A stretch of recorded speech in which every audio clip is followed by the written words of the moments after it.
All right, folks, let's get back to Mars, Atlantis, and the Hollow Earth, Part 7. Interdimensional doorways. Energy equals power if you know how to use it. And studies have shown that paranormal events and experiences, including UFO sightings, tend to happen mostly at or near these. Absolutely. I've read this in so many of the books I've got over there, like UFO Scotland by Ron Halliday. There's other ones that talk about stone circles and there's loads of stuff on the internet as well. Just look it up. Um, you know, well, anyway, that's a whole other. Let's not get sidetracked. Delphi was a heavily charged holy place. Delphi in Greece was the center for the oracle or psychic woman or channel who connected her consciousness with other dimensional entities and spoke their words. They knew that the sites of magnetic faults act as doorways to these other dimensions and allow both interdimensional communication and travel to happen. By the way, it ain't just David Icke who's saying that. I've got loads of sources over there that talk about exactly this knowledge of precession. It is claimed by historians that British Druids built the stone circles, but they confuse using them with building them. Oh, very good point, actually. Groups use them today for rituals, but no one is suggesting that these groups built them. The later Druidic religion and knowledge was brought by the Atlanteans originally and reinforced by the Sumerians with their great understanding of astronomy, astrology, sacred geometry, mathematics, and the ley line system. Both sources also knew of the cycle called precession, in which the Earth's wobble slowly moves the planet on its axis so it faces different star systems over thousands of years. Yeah, as above, so below, right? As the universe, so the soul. These ancient Sumerians, Atlanteans, and Lemurians built their temples and sacred buildings in relation to their knowledge of precession. This doesn't surprise me at all. This sounds exactly right. Barati and Britannia. The white horse was one of their symbols for the sun. Now, you do have to wonder which sun. Are they talking about Helios, our immediate sun, or Sirius? You know, we always have to kind of dig deeper with these things. But anyway, there are also people who believe that the Uffington white horse is really a dragon. That would actually make sense. It fits with the previous name for the Phoenicians, the Carians or serpent sea people of the Atlantean fire god. The 10 mines of Cornwall were first created by the Sumerian Empire. A Phoenician deity was St. Michael, and so you have St. Michael's Mount just off the Cornish coast. Other Phoenician Sumerian deities were St. George of Cappadocia, the patron saint of England. Barats became Briton, and Barati became Britannia. These deities were brought to these islands by the Sumerian Empire. Names very similar to Bharat and Bharati can be found in the Vedas. What a surprise, because these accounts were inspired by the same Sumerian and Atlantean and Lemurian sources. The later Romans knew Bharati as fortune, a reference to Bharati's legend as the goddess of fortune. They described her in the same way the Phoenicians did with Bharati and the British do with Britannia. All the major symbols of the British Isles came from the Middle and Near East. The flags of England, St. George, Scotland, St. Andrew, Ireland, St. Patrick were all carried by the Phoenicians. Reminds me, if you look at the Bank of Scotland headquarters in Edinburgh at the top of the mound, there is a statue of a goddess, I believe, and I think it might actually be exactly this, Fortuna. I can't remember if that is exactly it, but it springs to mind. Have a look into it. You can Google that, but it's just something that I remembered off the top of my head. The Aryan return. I'm supposed to say Aryan or Aryan, I'm not quite sure. But anyway, the evidence of the Aryan Sumerian connection to Ireland emphasizes the point. St. Patrick is claimed to be an Irish name for Ptah. Well, that would make sense. Here are just some of the connections between North Africa and Ireland. Shh, don't tell Beaumont. I'm Sam. The distinctive round towers in Ireland are Phoenician. I've got books about that. We'll get to that eventually in time. And the Irish harp and Scottish bagpipes came from North Africa, as did the shamrock. The present dating of Newgrange fits when the Sumerian Empire arrived. Irish languages like Gaelic are remarkably similar to those found in North Africa, as Waddell says in Phoenician Origins of the Britons. Quote, I had recognized that the various ancient scripts found at or near the old settlements of the Phoenicians and those known as Syrian, Karasan, Aramaic or Syrian, Carian, I should say, and Syrian, Lycian, Lydian, Corinthian, Ionian, Cretan, or Minoan, Pelasgian, Phrygian, Cappadocian, Cilician, Theban, Libyan, Celto-Iberian, Gothic runes, etc., were all really local variations of the standard Aryan Hitto-Sumerian writings of the Aryan Phoenician mariners, whose ancient pioneer spreaders of the Hittite civilization along the shores beyond the Pillars of Hercules to the British Isles. In truth, this was the Nordic race and the Nordic reptilian aliens returning to the lands of their ancestors after the Atlantean cataclysms. Again, go to Unslaved, go to Michael Tazarian. He talks about all of this, the Irish origins of civilization. Get those books. Really good books, very well researched. Even though, like I say, never fell out with Michael Tazarian. I fell out with David Whitehead, though I probably fell out with Michael as well. Not directly, though. I'm still plugging his books, though. Still recommend it. Come on, Enslaved. Listen to all this about the Irish origins of civilization. Talks about all of this. Just because I personally fell out with somebody doesn't mean I don't recommend their work, because I'm not that petty. Well, I don't really like David Whitehead, but anyway, Kingdom of the Ark, that's maybe subject for another time. He kind of fucked me over, but anyway. Waddell's work is further supported by evidence that Egyptians were shipwrecked off the east coast of Britain some 2,700 years ago and settled in the area of Hull. 3 wooden boats found in mud on the banks of the River Humber in 1937 were thought to be Viking. Now they are said to date from around 700 BC, and they are identical to ones that once navigated the Nile. The Scandinavian Nordics travelled south to Egypt and Sumer after Atlantis. The Egyptologist Lorraine Evans also says in her book Kingdom of the Ark that the ancient Egyptians established a colony in Ireland 3,500 years ago. She suggests that the invaders were led by Princess Scota, the daughter of a pharaoh, and that she is buried in County Kerry after a bloody war with indigenous Irish people. Irish people getting into a fight. Not hard to imagine. Well, actually, when I talk about David Whitehead, he didn't really screw me over directly. That's maybe a bit strong. What happened was I was meant to go on this Truth Warrior podcast and talk about Mars, and I spent almost 3 months preparing the presentations to, go on his show, and then at the last minute he pulled the plug on me, saying they didn't know enough about it and he wanted to go in another direction and all the rest of it. The thing about these presentations is you don't have to know anything. I do all the heavy lifting, but I felt like he just wasted my time for 3 months, because if he didn't want to do it and it was obvious that he had never wanted to do it in the first place, I felt like, well, just tell me that. If you don't want to do it, then don't do it. But, to let me work away for 3 months and then at the last minute, we're not doing it anymore, just feels like you're wasting somebody's time. Just be direct. So, no, I didn't really screw me over directly or anything like that. I didn't steal money off me or anything like that, but still, it's not pleasant to have your time wasted. Anyway, Princess Scota's grave, County Kerry. I can believe this. Again, check out Michael Tazarian's work. Last I remember, he talks about all this, especially the Irish origins. A really good read.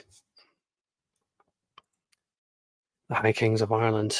So Evans says that Scotus descendants went on to become the High Kings of Ireland at Tara in County Meath and then invaded Scotland. I think this all has to do with the Dalriada. Evans says that she used old texts and archaeological, linguistic, and DNA evidence to show that Irish and British people descended from Egyptians. She says that Scota's real name was Metatatan, and that she was the daughter of Akhenaten and a half-sister to Tutankhamun. The hill of Tara was the seat of the Irish King of Kings. Bronze Age shields found in County Kerry were identical to those discovered in Spain, identified as ancient Egyptian weaponry. After the planet began to recover, and up to the period of around 2000 BC, when the Sumer Empire began to dismantle, another near global society was developed. By the way, I remember when I was on Unslaved, I should have asked him this. I should have pressed him on it, but I remember Michael saying that Queen Skota was like one of the most evil women who ever lived. I wish I'd have pressed him on that now, but anyway. Yeah, suffice to say, I wasn't a fan. But Highlander, yeah, 1986 talks about exactly this. You know, they got the character Sean Connery on the one side. You know, he comes from Spain, but really he was born in Egypt and all the rest of it. There's a whole Japanese connection as well. Get to that in the future. Don't want to get into it now because I don't want to get sidetracked. But you know, the idea of the Scots being descended of the Egyptians, and you've got the mentor from Egypt through Spain. This was the passage of Scota on her way to Ireland. When you read the Scotichronicon, you know, it talks about exactly this, and he's mentoring the young Scots. You know, just watch movies like this, you know, with educated eyes. You know, all the symbolism is there. You know, symbolism is the real language. Once you understand that, everything falls right into place. And pay attention to some of the dialogue as well in movies like this, especially in the 1980s, 1970s, 1980s. A lot of it, you know, when you watch it again with educated eyes, you pick up on a lot of stuff that you missed the first time. But anyway, the Garden of God. In the mid 1800s and later, tens of thousands of clay tablets were found in the Assyrian capital city of Nineveh, about 250 miles from Baghdad. It is estimated that these were buried around 2000 BC, but they tell a story that goes back to Atlantis and Lemuria. The tablets describe a place called Eden. The Bible speaks of Eden, the garden of God. The story of Genesis is a summary of the same basic story that is told in the Sumerian tablets in far more detail. Interestingly, many of the terms translated into the English version of the Old Testament as God came from words that actually mean gods, plural. And the Sumerians said the founders of their civilization were a race of beings that came to this planet bringing great knowledge and technology. The Sumerians called these beings the Anuna, and their later Semitic name was Anunnaki, those who from heaven came to earth, or from heaven to earth came. I prefer my version of it, but anyway. Anuna means son of An, later Anu, another likely origin for sons of God, as the reptilian Anunnaki interbred with the Nordics and Earth people. And I've got Zachariah Sitchin's work right over there on the shelf. We'll get to that. You know, he talks about all this stuff. But yeah, just going back here to what he's saying about the Assyrian capital of Nineveh. You know, according to Beaumont, there's nothing of any value outside of Northern Europe, and all these Middle Eastern cities were made up by the Romans later on and all this. Then you read this, and you know, talking about tablets going back to 2000 BC. You know, makes you gives you pause, doesn't it? The land of the Watchers. The name for Sumer in the tablets is Kiinger, I guess, the lands of the Watchers. The term Watchers is often used to describe ancient gods. The Egyptian name for their gods, the Neteru, translates literally as Watchers. The Egyptians said that these Watchers came in their heavenly boats, and in ancient cultures across the world, you have this constantly recurring theme of gods arriving in some kind of flying machine to found civilization and bring knowledge and techniques that were light years ahead of what existed before. In the Indian culture, they call these flying crafts Vimanas. The ancient Indian texts describe anti-gravity technology, so much so that when the Chinese discovered Sanskrit documents in Tibet and sent them to the University of Chandigarh, I guess, for translation, they were found to contain the knowledge to build interstellar spaceships. Also, check out an author called Charles Koss. And Rita Jean Morin talks about this as well. We'll get into those authors in the future. Man, I've so much to do, so many things ahead. I'm only scratching the surface and barely with all this. Before the cataclysms, yet the documents are thousands of years old. The Chinese apparently even used part of the contents in their space program. These were the craft used in the endlessly recorded Wars of the Gods. Again, Charles Cost, check out his books. What was it he called that book again? I can't remember. The Chariots of the Gods or something, but check him out. The same basic knowledge used to build anti-gravity technology can be employed to disconnect massive stones from the laws of gravity. British legends tell of giants coming from Africa to build Stonehenge. Was the golden age of Lemuria Atlantis before the cataclysms created by knowledge brought from the stars? Yeah, probably. This is what the ancient accounts say.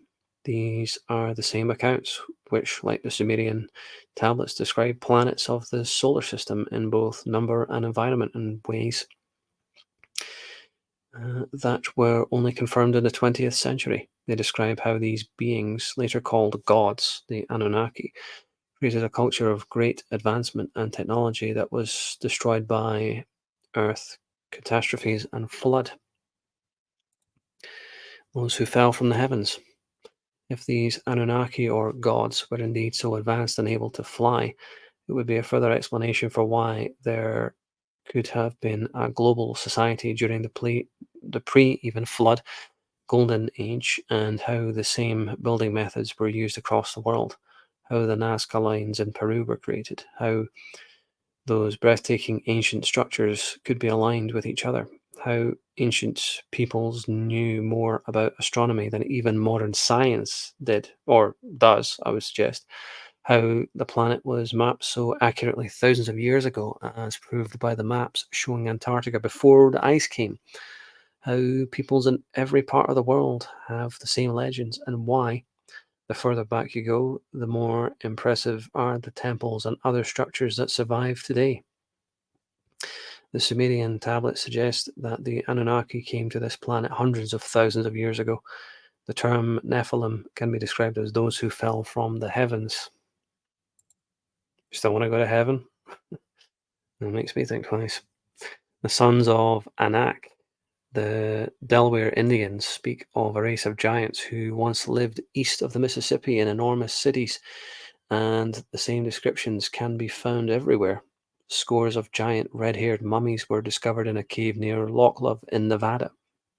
The Paiute Indian legends about these giants say they were cannibals. Stories of Atlantis include tales of red-haired giants who acted like vampires. Most accounts say that these giants were hostile.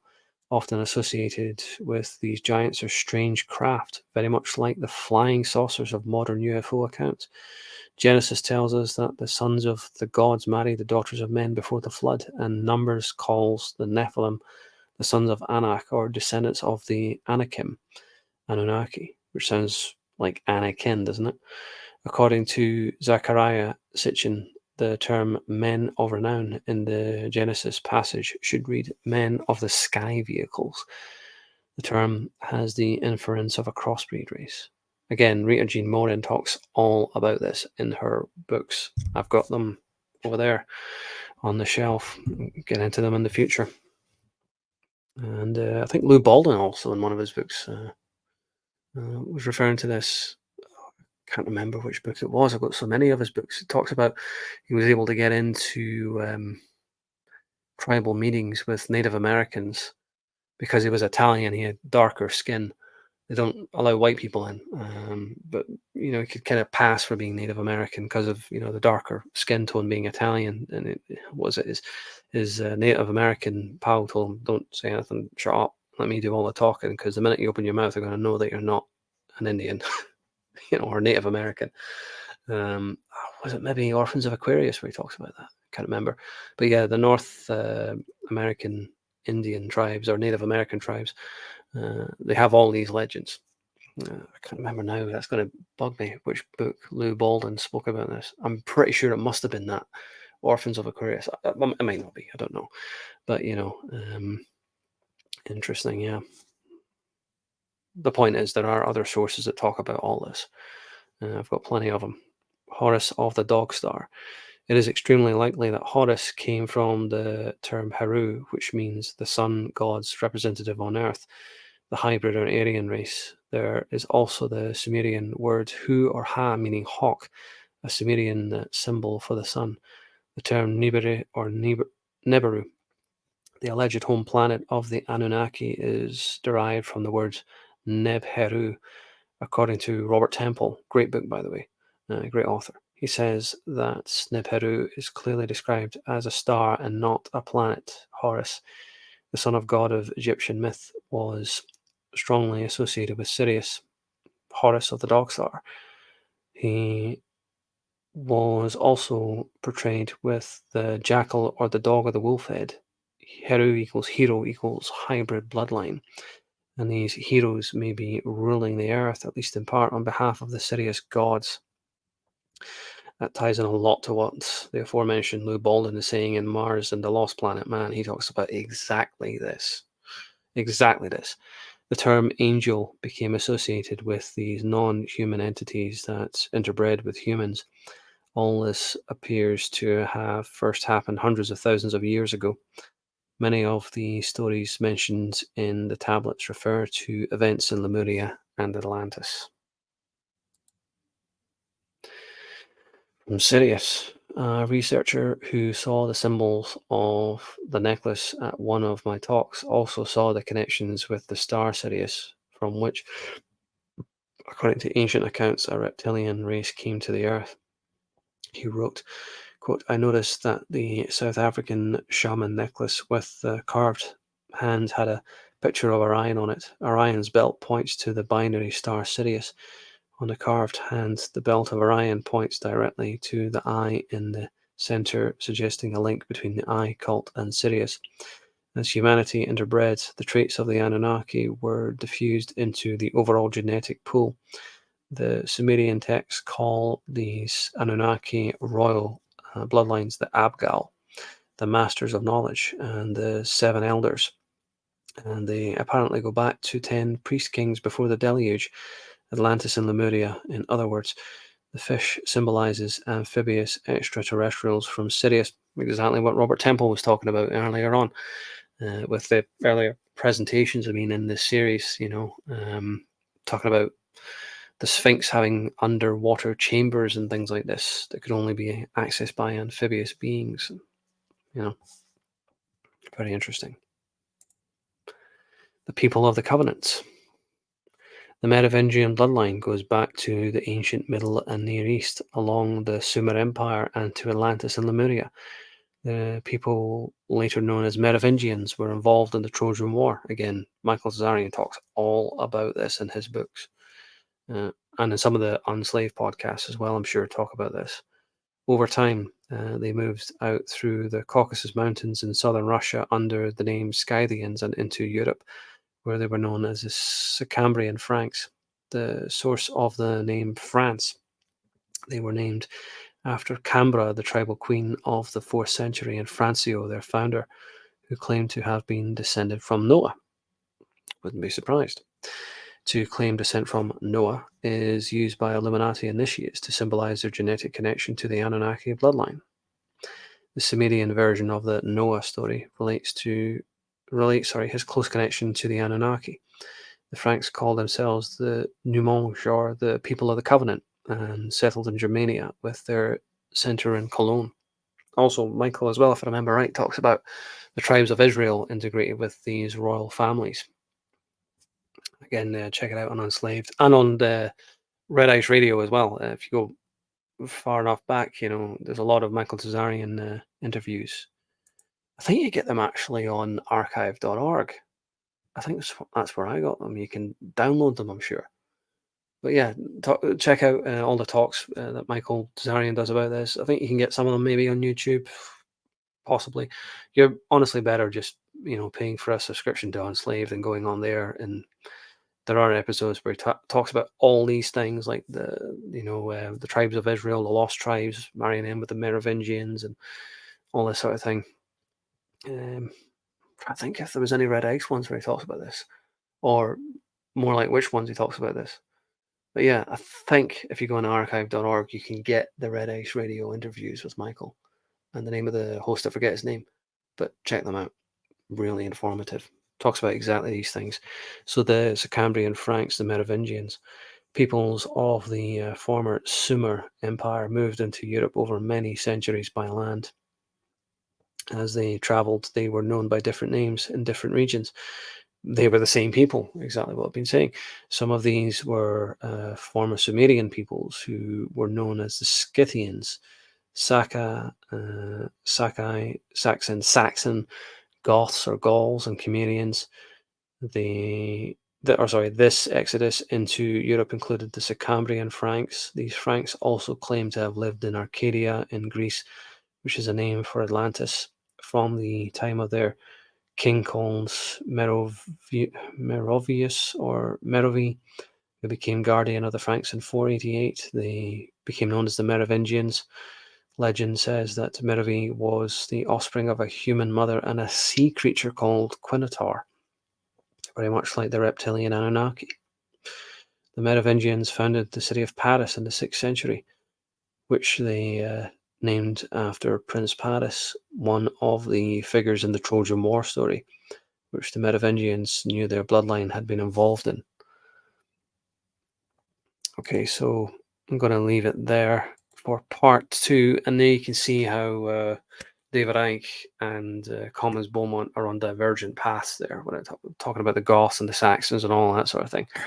And even the Jewish connection to these bloodlines is very different in both versions. And the version of David Icke, and in the version of Commons Beaumont, so it's worth checking out both sides and coming to your own conclusions, and even what Michael's saying, which is again slightly different from what Icke is saying about, these bloodlines come from Sumer, from the Middle East. Well, Michael's version, if I remember it correctly, he was saying that the tribes of Israel have a connection to that as well, into the royal families, in Europe. But check them out. Can't talk today. The Red Ice Radio interviews, and check out the Unslaved episodes where he talks about these things, because I'm just going basically off memory here. Also, buy Michael's books because they're incredibly well written and very well researched. I like the Irish Origins is one, and there's other ones as well, like Disciples of the Mysterium. Check it out on Amazon. Download. I think mostly he does ebooks. I don't recall Michael ever doing any paper copies of books.